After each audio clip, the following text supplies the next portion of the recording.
começar com o senhor, Manuel, para a gente entender um pouquinho, repercutir essa fala do presidente Lula, né? Ele destacando ali entre os pontos, falando da humilhação que o Zelensky sofreu, falando que foi um desrespeito muito grande, mas trazendo também o ponto de que a Europa pode acabar sendo responsabilizada por esse desastre que ele chama ali, que vem acontecendo na Ucrânia. Ele acabou não responsabilizando diretamente ninguém, mas falou que tem gente que não quer discutir a paz. Né, professor? Queria a sua análise primeiro aqui de como o senhor viu essa fala do presidente Lula, essa reação dele ao que a gente viu ontem, essas cenas críticas que a gente viu ontem. Como é que fica a situação aqui agora, se o senhor concorda, de certa forma, que a pressão sobre os aliados europeus da Ucrânia deve dobrar a partir agora para compensar essa situação toda? Uma boa tarde para o senhor. Boa tarde a todos, é um prazer compor aqui a bancada com os colegas. A análise do presidente brasileiro é corretíssima, concordo plenamente, e que acho que vale a pena a gente colocar alguns elementos adicionais. Essa discussão dos Estados Unidos na pacificação, no processo de pacificação via acesso a recursos minerais raros, né, terras raras é uma das modalidades ali apresentada da Ucrânia, ela já não vem de agora. Primeiro, a discussão começou com os Estados Unidos exigindo uma recomposição, ou seja, serem pagos pelos valores que investiram durante o período da guerra, que daí entre 150 a 160 bilhões de dólares, e não os 350 bilhões que Trump diz, até porque 350 bilhões inclui o lado da Europa também. Então, primeiro veio essa questão. E aí a Ucrânia não aceitou. Aí vieram as críticas de Donald Trump diretamente a Zelensky ao estilo de como ele conduz as negociações, né? Desfazendo do outro quando o outro parceiro não atinge ou não aceita as suas colocações, as suas posições. Tanto é verdade esse ponto que eu estou trazendo, que o presidente Macron, o chefe de Estado Macron da França, ele entrou em contato diretamente com Donald Trump e falou que aquilo era uma doação. Então aí veio uma nova modalidade de negociações, não falando do passado, mas do futuro. Donald Trump exigiu novamente acesso a esses recursos naturais, mas a partir de agora para apoiar a posição ucraniana no conflito. E Zelensky fez uma exigência das mais razoáveis, apesar da posição fragilizada que ele está. Ele vive uma situação onde ele não tem grandes alternativas, está com uma superpotência dentro do seu território, que é a Rússia. Qual foi a exigência? Que pelo menos os Estados Unidos assegurassem o cumprimento de eventual acordo por parte da Rússia, seja um armistício, que é um cessar-fogo, seja um acordo de paz permanente, que é o que todo mundo deseja. Então é um mínimo.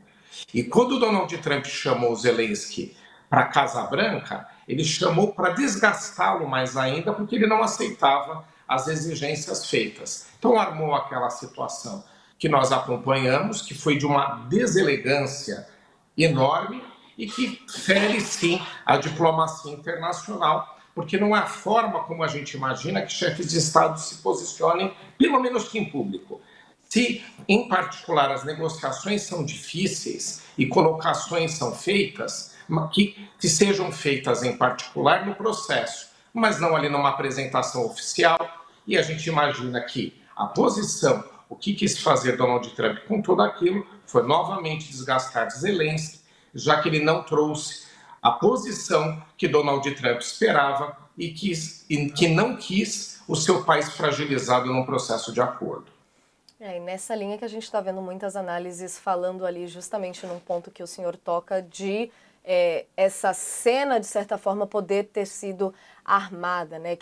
Queria até jogar para vocês também, começando por você, professor Samuel, para a gente entender do ponto de vista, primeiramente aqui, da manifestação do governo Lula. Queria uma análise sua também sobre essa fala e esse ponto crítico que a gente está vendo, inclusive, muitos jornalistas que costumam fazer a cobertura lá na Casa Branca falando que nunca viram uma situação como essa. Sabem que em reuniões fechadas o clima acaba sendo mais tenso, mas a gente está falando aqui de uma reunião que estava tendo uma transmissão, o mundo todo todo assistiu esse embate entre dois líderes num ponto tão crucial que é a discussão de paz lá na Ucrânia. Como é que o senhor viu a posição do presidente Lula e como que a gente pode enfatizar aqui se o senhor concorda com o presidente Lula, que foi uma das questões mais críticas desde que a diplomacia existe no mundo, de certa forma. Uma boa tarde para o senhor também. Boa tarde, Natália. Boa tarde aos colegas aqui, a todos que estão assistindo.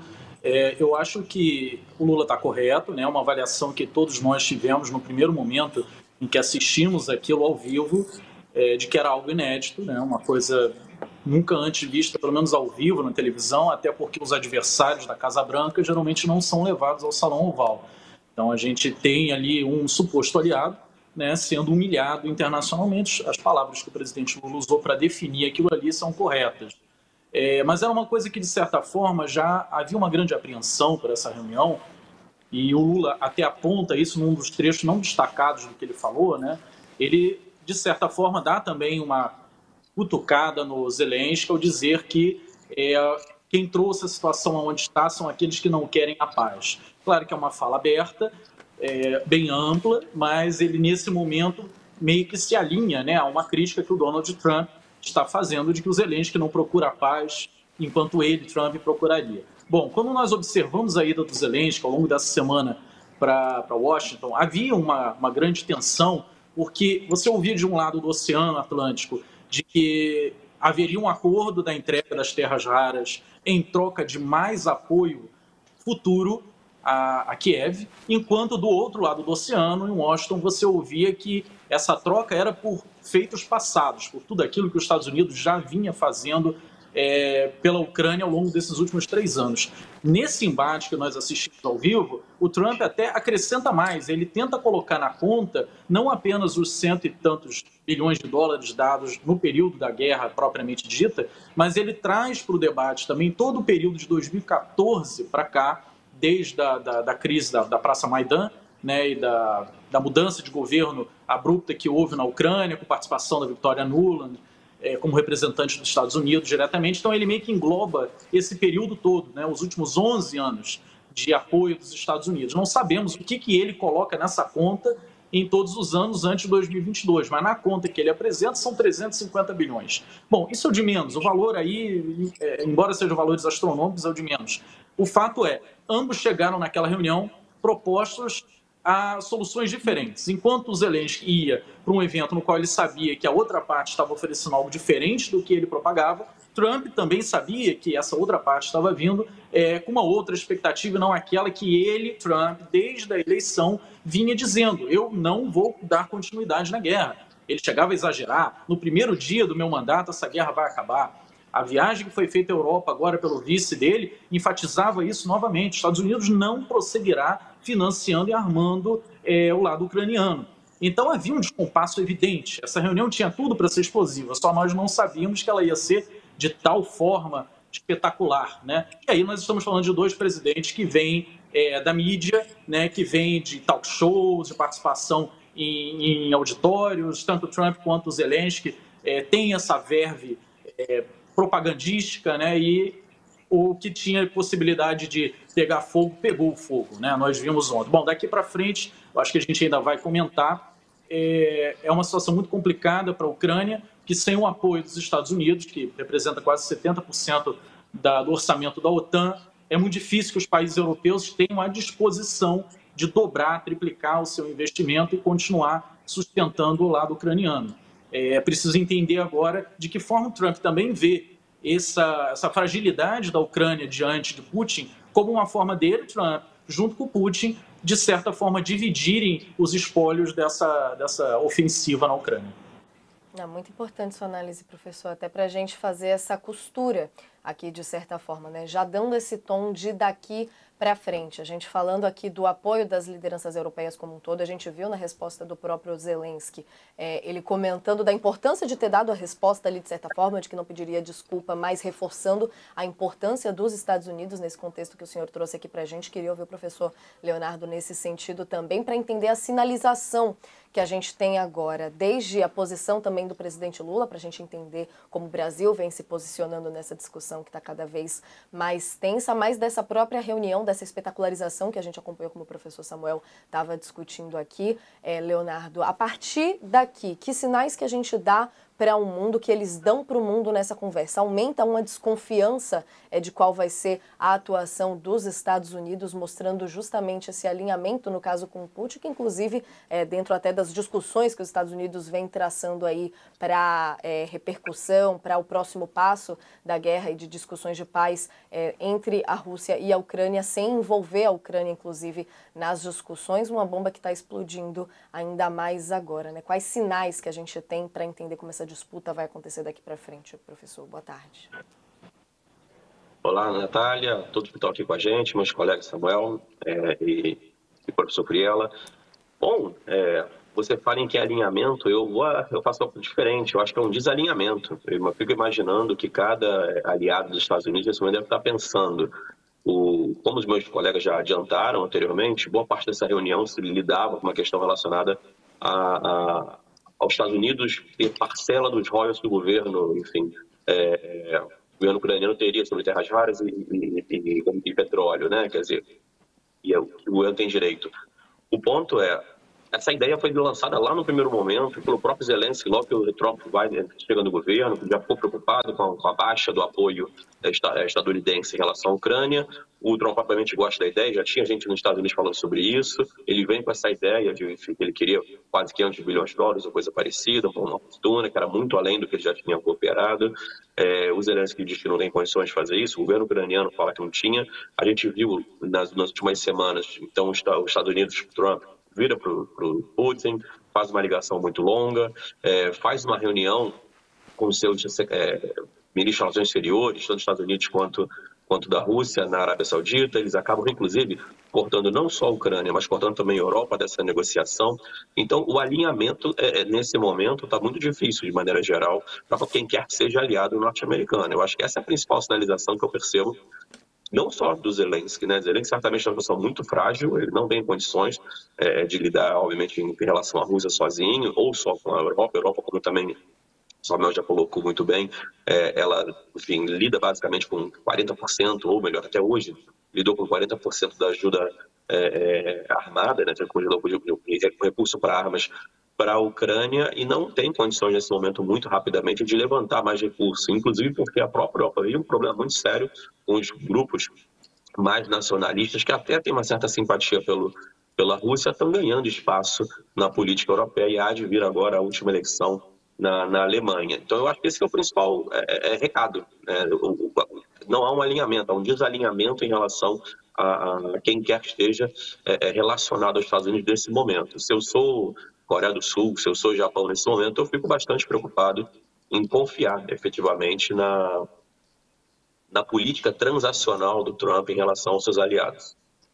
É curioso a gente pegar essa parte desse alinhamento, desalinhamento que o professor Leonardo traz aqui. Eu queria registrar um pouquinho das movimentações de hoje, no caso, né? O Zelensky está na Europa, está no Reino Unido para participar de uma cúpula com líderes europeus, no qual será justamente discutido um plano de paz para a Ucrânia, mas trazendo o outro lado aqui da discussão também, abriu um destaque relacionado à Rússia, dizendo que o Zelensky está obcecado por guerra e citando fracasso nos Estados Unidos nessa visita que a gente acompanhou sendo televisionada essa discussão. O Ministério das Relações Exteriores disse que a viagem de Zelensky a Washington foi um fracasso político e diplomático. A ministra Maria Zakharova disse que o lado russo afirmou repetidamente sobre a inadequação, a corrupção e a incapacidade de Zelensky, nas palavras dela, de negociar a todos os níveis. O ex-presidente russo, Dmitry Medvedev, também disse que Zelensky recebeu um tapa sólido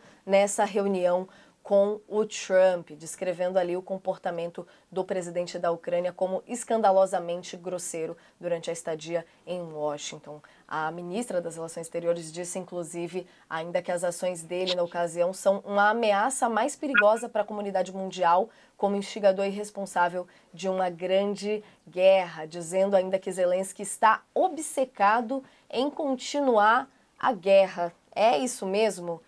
professor, quando a gente está entendendo aqui, a gente viu ali nos embates, inclusive, o Trump colocando que o Zelensky não quer acabar com a guerra, que ele não está interessado na paz, que não está pronto para discutir a paz, mas ele reforça justamente o contrário, que quer sim, mas quer justamente o que vocês destacavam aqui, uma garantia de segurança da Ucrânia, para essa garantia, para essa questão não ficar em segundo plano, tendo em vista os próximos passos dele, né? Queria uma análise sua também sobre o posicionamento da Rússia nessa história toda e como eles estão assistindo essa movimentação agora subindo de degrau.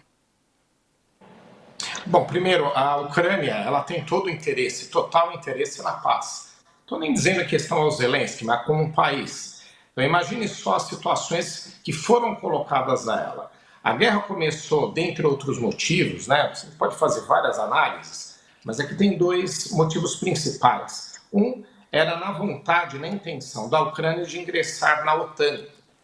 A outra era ingressar na União Europeia, ambas com efeitos de diminuição de poder geopolítico da Rússia e, principalmente, em futuras pretensões territoriais ou em uma interlocução para acesso a recursos naturais, de todo modo, na sua expansão ou numa tentativa de retomada de uma expansão de acesso a países, a estados, a zonas de influência, parcialmente, pelo menos, do que tinha a União Soviética. Então, tem esse projeto. A Ucrânia é chave nisso tudo.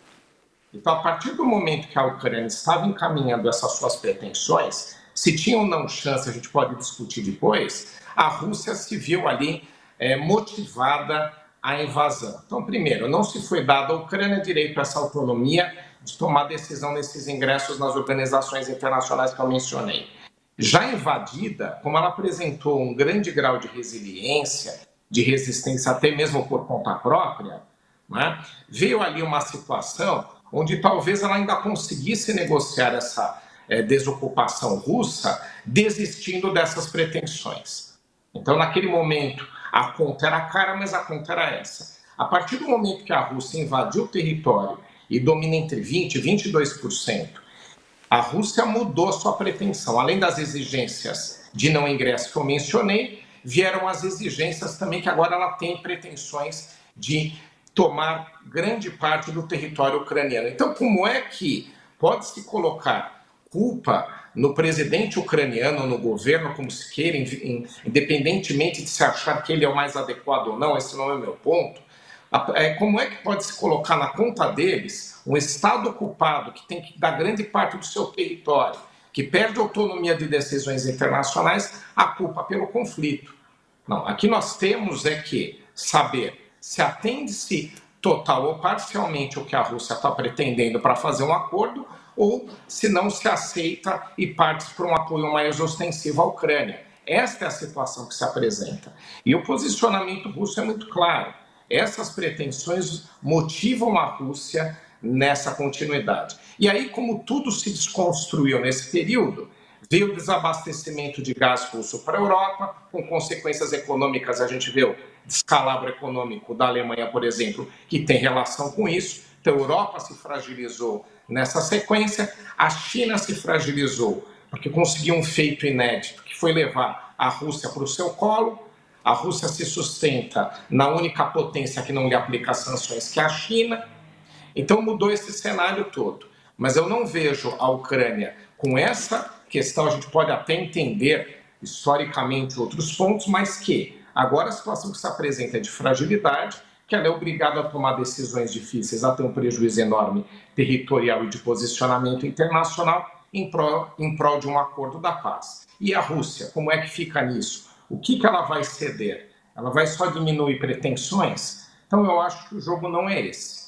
Eu acho que a Ucrânia está fragilizada, ela não pode ser responsabilizada pelo conflito.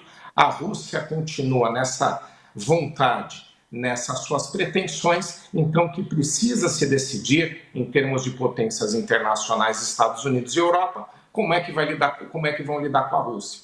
Até mesmo porque os Estados Unidos nem sequer chamaram a Ucrânia para a conversa que tiveram com a Rússia. Não, com certeza. E aí, quando a gente